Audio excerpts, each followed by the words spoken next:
Welcome to Reparenting Radio. I'm Lisa Watson, architect of human transformation. This is a space for leaders, parents, and anyone ready to break old patterns, regulate their nervous system, and show up in their life with clarity and self-trust. If you're ready to change the way you lead, love, and live, you're in the right place. Let's begin. Hello, friends. Welcome back to Reparenting Radio. This week's episode is another personal one. I shared a personal story with you last episode about my experience with 3 very large German Shepherds. And this week, I'm going to take you inside a season of my life that, if I'm being completely transparent, feels really fucking hard. There are a lot of unknowns here in my life, such as I'm looking for housing, I'm looking for more stable income, I'm applying for jobs, I'm talking to recruiters, and I did just finish up an 18-day sit with those 3 enormous German Shepherds, which has been its own adventure and opportunities for learning.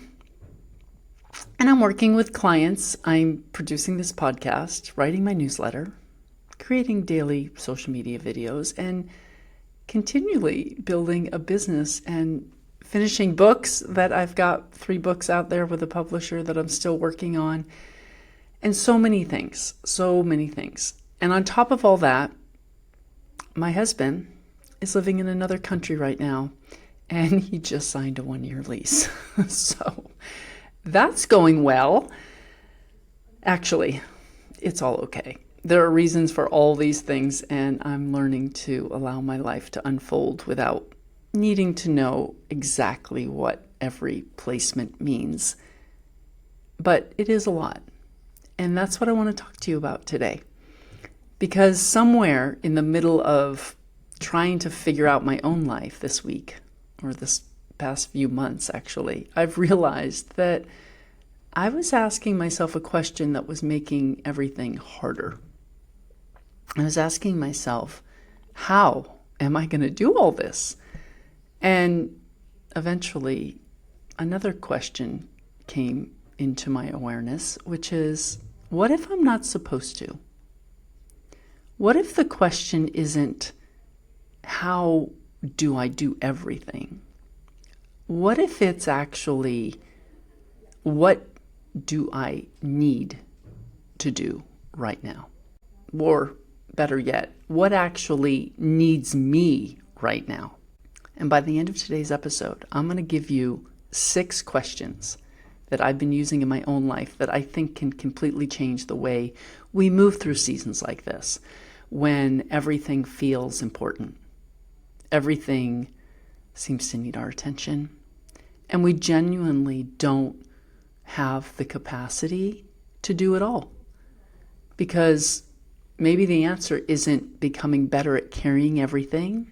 Maybe it's learning what we're allowed to put down. And so that's what I've been practicing, and I'm grateful for these experiences that I'm having, because I truly believe we are here to learn and grow.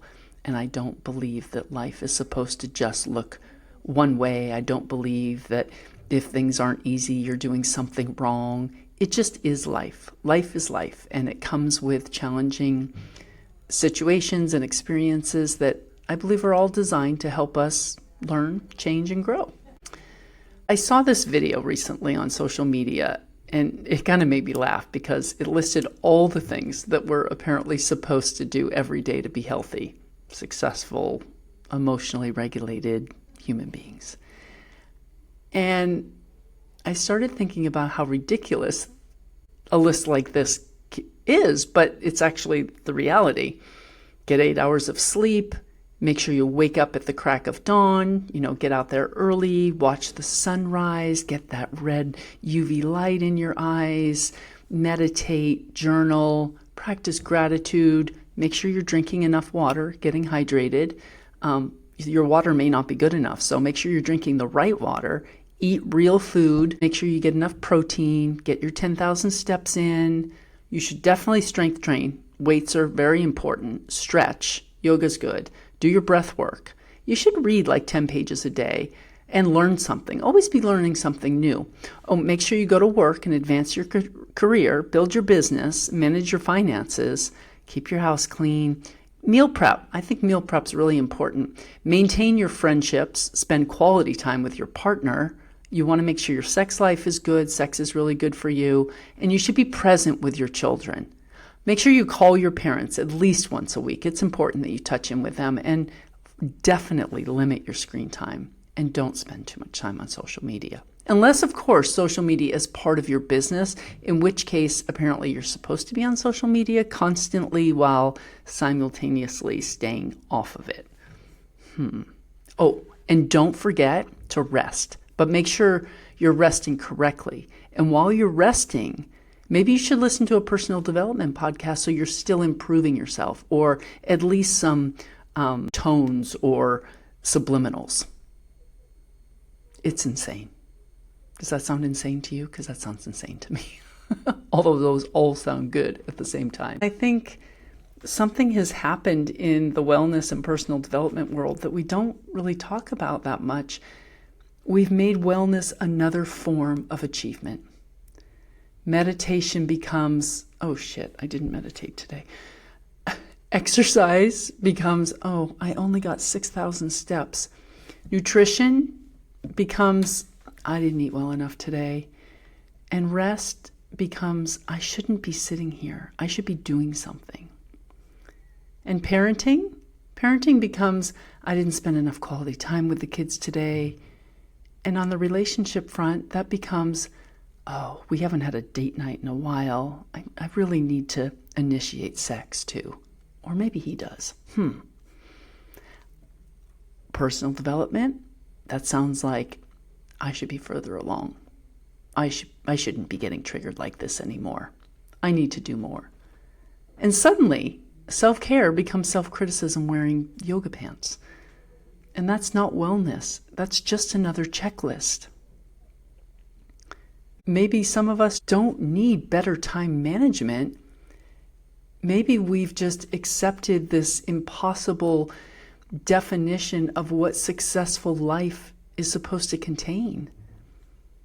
Because there's a fundamental reality that no planner, productivity app, morning routine, or perfectly color-coded calendar can change. Although I do love color-coded calendars. We, as humans, have finite capacity, 24 hours.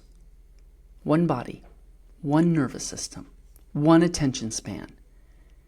And your capacity isn't the same every day. And that's important to understand, because there are days when I can write for 6 hours and feel completely energized. And there are days when answering 3 emails feels like somebody has asked me to build a small airport. Capacity changes, and life has seasons. Someone who is caring for a newborn does not have the same capacity as someone whose children are grown or have left home. Someone who's caring for their aging parent doesn't have the same capacity as someone without that responsibility. And someone going through a divorce doesn't have the same emotional bandwidth as someone whose life feels relatively stable. Someone who's navigating illness doesn't have the same capacity as someone feeling fantastic. And someone moving doesn't have the same capacity as someone who's settled into their home. And someone who's looking for housing and income simultaneously doesn't have the same available bandwidth as someone whose home and income are secure. And yet, we tend to hold ourselves to the same standards anyway. And that's where I think we get ourselves in trouble a little bit, because we interpret changing capacity as a personal failure.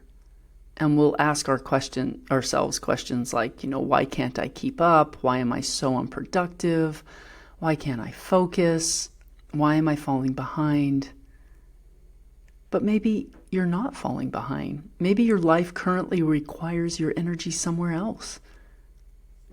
And this has become a really important idea for me. Your priorities should be seasonal, not permanent. Because something can matter deeply to you without requiring the majority of your attention right now. I realize that I've been trying to give everything in my life the same level of importance. The podcasts, my books, my clients, my business, they all matter to me. My YouTube channel that I'm building, my 1 Minute of Awareness series on social media, my marriage, my health, my fitness, simply having joy and new experiences in my life, all of those are important to me. But I also need somewhere to live.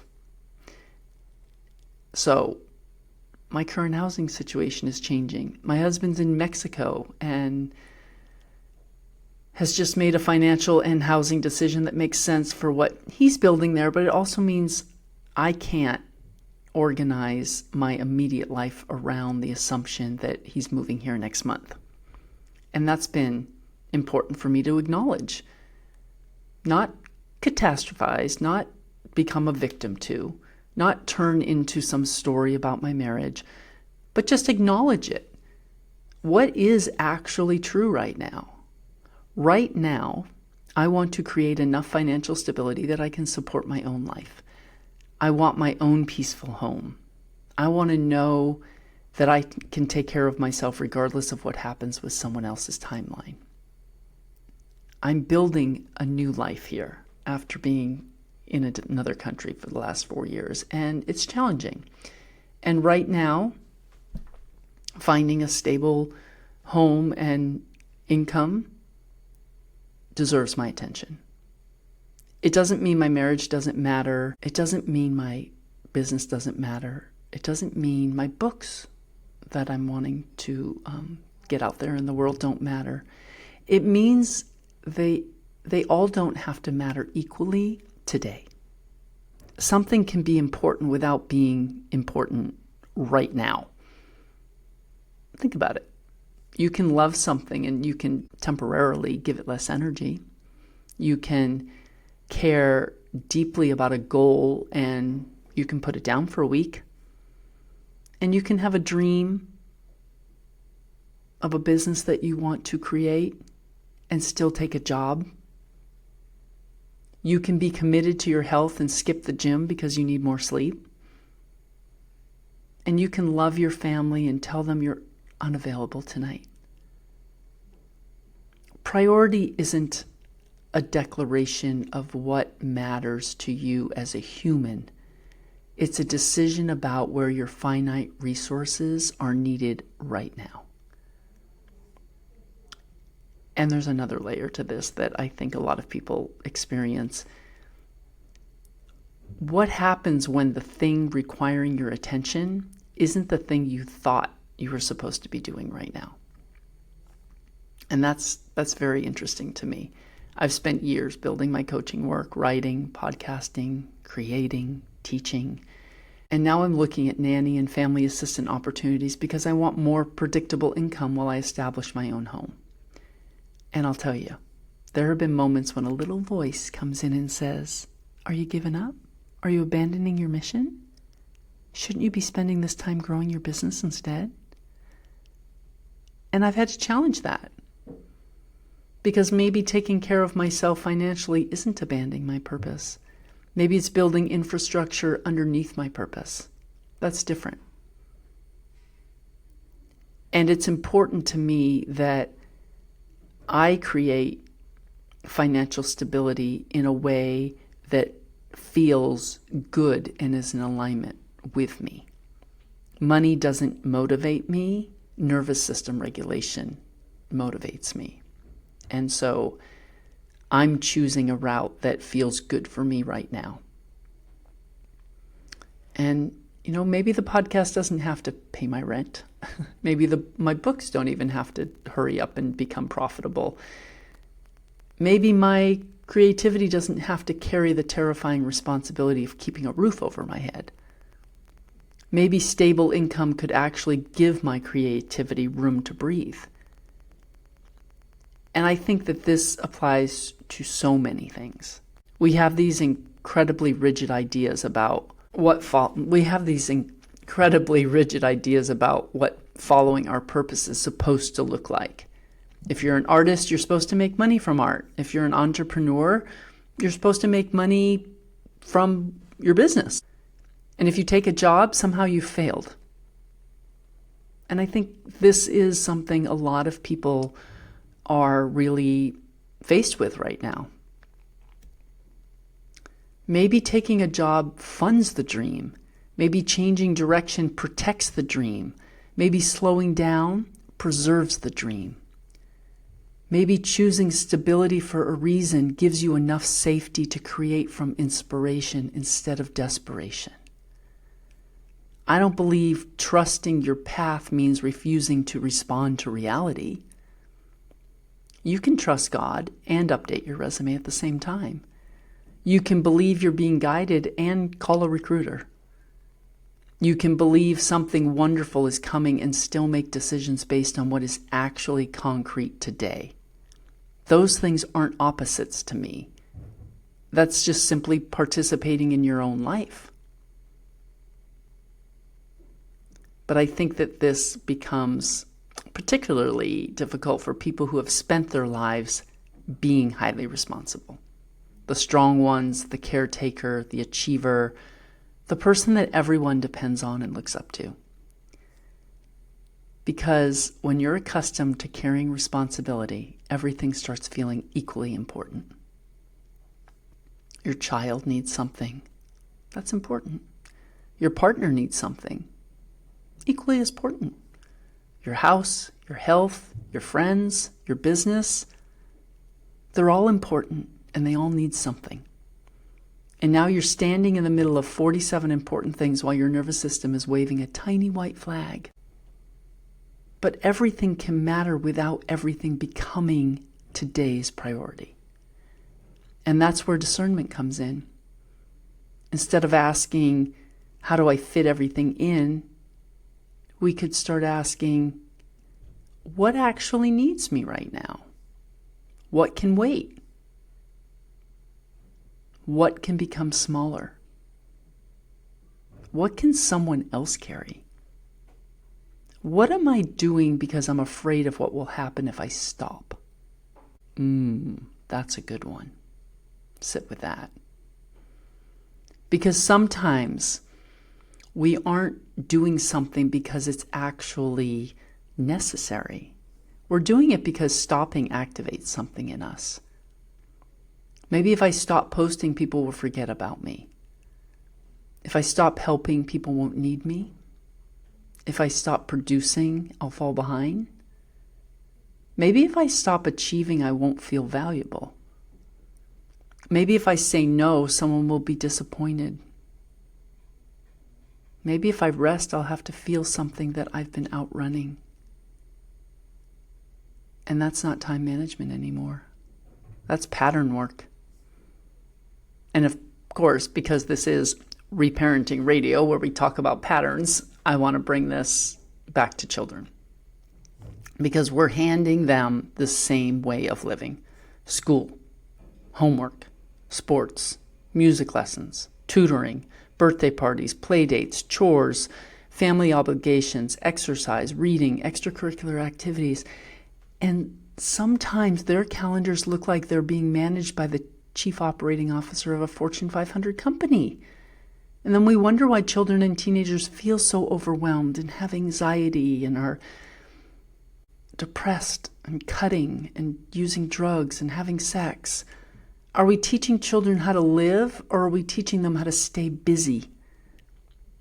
What do they see when we're overwhelmed? Do they see us treating everything like an emergency? Do they hear, I'm so busy, I don't have time, hurry up, I have too much to do, we're late, come on, we got to get this done now? Or do they occasionally hear us say, there are a lot of things that matter right now, so I'm deciding which one needs my attention first? Imagine teaching a child that. Imagine teaching them we don't have to do everything today. Sometimes we change the plan. Sometimes we ask for help. Sometimes something gets postponed. Sometimes we decide good enough is good enough. And sometimes we rest because our body needs rest. And sometimes we choose one thing and we allow the other thing to wait. That's not teaching children to be irresponsible. It's teaching them discernment. We're not supposed to teach children that capable adults manage everything perfectly. We can teach them that capable adults make choices. And maybe that's part of reparenting ourselves too. When you're overwhelmed, imagine the way you would respond to a child who came to you carrying 12 things and said, I can't hold all of these. Would you hand them 3 more things and say, you really need to work on your productivity? I hope not. I hope not. You'd probably say, okay, well, let's look at which one of those things we can put down. Let's look at what you're carrying. What's actually yours? What needs to happen today? What can wait? What can I help you with? What doesn't need to be carried at all? Where can you get someone else to help you? And we deserve that same compassion, because sometimes the solution isn't becoming capable of carrying more. Sometimes it's becoming wise enough to recognize I shouldn't be carrying all of this at once. So as promised, here are 6 questions that I've been asking myself. So get ready to pay attention. So if you're in an uncertain or overwhelming season 2, take out a piece of paper. Write down everything that feels important. Everything. Work, kids, money, health, relationship, exercise, projects, appointments, the house, whatever's taking up mental space. And then don't ask, how do I accomplish all of this? Ask this instead. Okay? Question number 1. What genuinely needs me now? What actually has a consequence or time sensitivity? Not what feels the loudest, not what somebody else says should matter. What genuinely requires your attention in this season. And number 2, what can wait? Not forever, just now.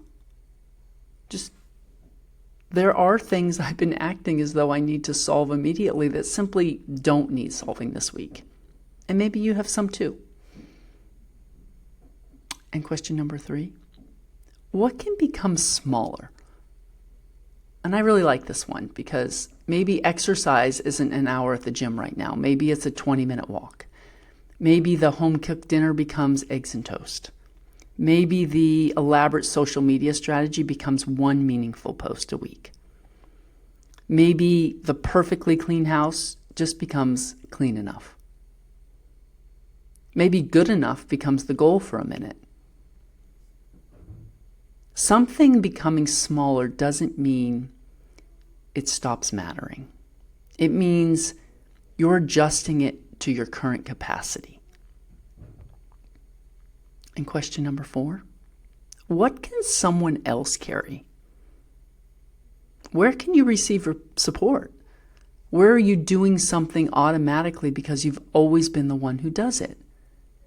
Where could someone else help? Where can you delegate? Where can you simply ask? And I know these ones can be hard. Number 5.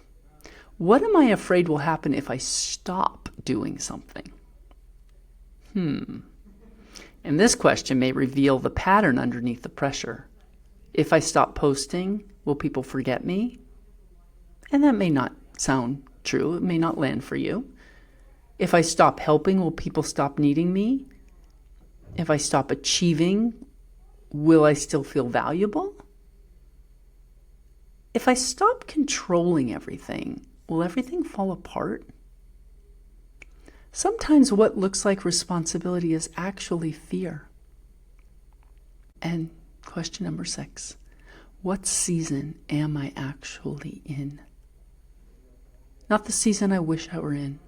Not the season somebody on Instagram is in, not the season you were in 6 months ago, or the one your partner might be in, but your season. What does your life actually require from you right now? Because priorities that served you 6 months ago may not be the priorities that serve you today. And they may not be the priorities you need 6 months from now either. That's why they're seasonal. But I have realized something through all of this week, that I don't need to abandon the things I love. I don't need to quit creating. I don't need to give up on my business. I have no intention of doing that. I don't need to know exactly what will happen with my marriage today. I don't need to know how every piece of my life is eventually going to fit together. But I also don't need to pretend I have unlimited capacity. Right now, there are some things in my life asking to move forward, asking to move toward the front of the line. And that's okay. They won't necessarily stay there forever because priorities are seasonal. And I think that there's a tremendous amount of freedom in allowing ourselves to live this way. Maybe you don't need another productivity system. Maybe you don't need another morning routine. Maybe you don't need to wake up at 5 a.m., meditate, journal, drink celery juice, get 10,000 steps, build an empire, have amazing sex, raise perfectly regulated children, maintain 6 meaningful friendships, and remember to moisturize before bed. Maybe. You just need to ask what actually needs me right now. And give yourself permission to let that be enough. Because something can matter without requiring your attention today. Something can be temporarily smaller without disappearing. And choosing stability doesn't mean abandoning your dreams. Sometimes stability is what finally gives your dreams somewhere safe to grow. So this week, instead of asking yourself, how am I going to do everything? Try asking, what needs me now? What can wait? What can become smaller? What can someone else carry? What am I afraid will happen if I put something down? And what season am I actually in? And you might discover that you don't need more time. You need permission to stop treating everything as equally urgent. And maybe you can give yourself that permission. I'm learning to give it to myself, as challenging as it may be. Until next time, keep getting curious, keep becoming aware, and remember, you are not broken. You're patterned, and patterns, they can be changed. Thank you for listening to Reparenting Radio. If today's conversation supported you, take a moment to subscribe, leave a review, or share it with someone who knows they were made for more than the patterns that they inherited. If you're ready for serious inner work and real transformation, personally or professionally, you can explore my leadership pathways at lisa-watson.com. And if you're raising little ones alongside your own healing, you'll find my children's books at awakentheone.org. Until next time, stay grounded, stay open, and keep reparenting the parts of you that are ready to come home to their authenticity.